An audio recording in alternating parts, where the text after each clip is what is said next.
Steve Gonsalves has offered to photograph the items and even bring back Maddie's items and Xana's items for their parents.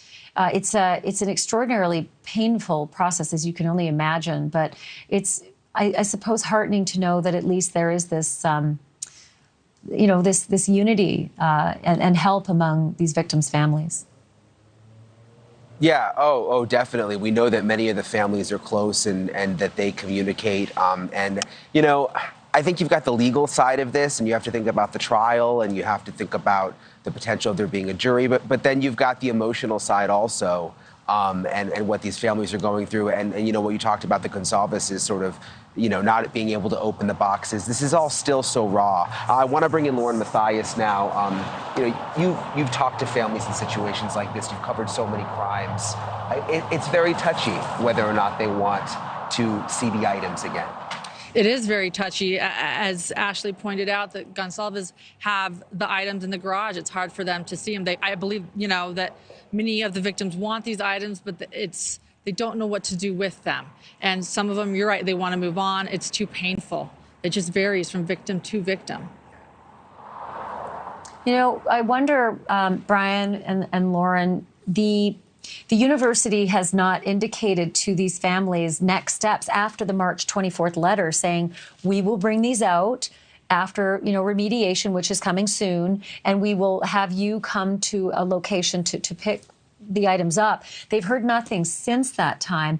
I'm wondering if the two of you have a thought about the pause button, given the fact that the families, some of them have reached out to the university saying, please, you know, respect our wishes. We'd actually like the house to stay standing in case the jury would like to visit. Do you both believe that the pause button will apply to the remediation and the removal of some of those items and the reunification of those items as well? Has everything sort of been pushed on to pause? I think so. I think now that we've learned through your reporting last night, Ashleigh, that they're going to ask the prosecution and the defense what they think, and then it could potentially go to a judge. I mean, I think anything's possible now. They may not only say we don't want the house torn down, they may say we don't want anyone going in and we don't want anyone to touch whatever's left. That's what I thought too. You pointed out Parkland, and you know, we've talked about Moselle here. They left things at the crime scene for the jury to be able to tour, you know, untouched. And again, you know, Moselle led to this conviction.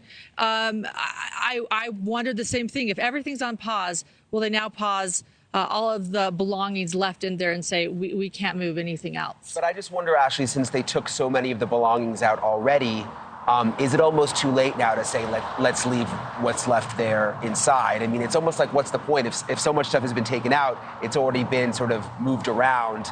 Does it really serve a purpose anymore? You know, it could be just the geographic location from room to room. There's been some concern that families have raised about the audio. What might Dylan Mortensen have been able to hear from her doorway across from the kitchen when the affidavits have told us that she heard something that she thought came from upstairs, something that she thought came from Xana's room, and it's possible that the jury might have questions about whether you could hear those things. And so that, you know, the defense attorney would find that ripe for mining. If it's hard to hear that, then, you know, what else can you question about a witness, a traumatized witness like that? Last quick question, and Brian, I think you can clear this up for me. I've got about 30 seconds left.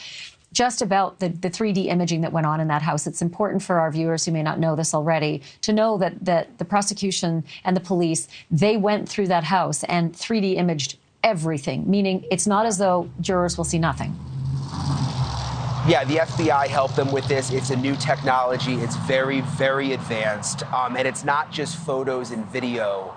It's literally this special machine that documents everything in the house, even measurements in 3D. So if they wanted to know how wide was the bedside table, they can go back and figure that out with these 3D images that they have.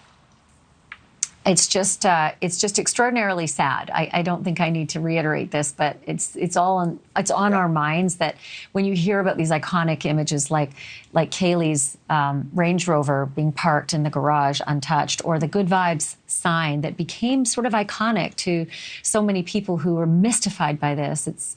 it's just heartbreaking to think about all those things and the families that are really connected to them. Brian Entin, Lauren Matthias, thank you both. Thank you for watching. Go to newsnationnow.com to find NewsNation on your television provider. And don't forget to click the red subscribe button below to get more of NewsNation's fact-driven, unbiased coverage.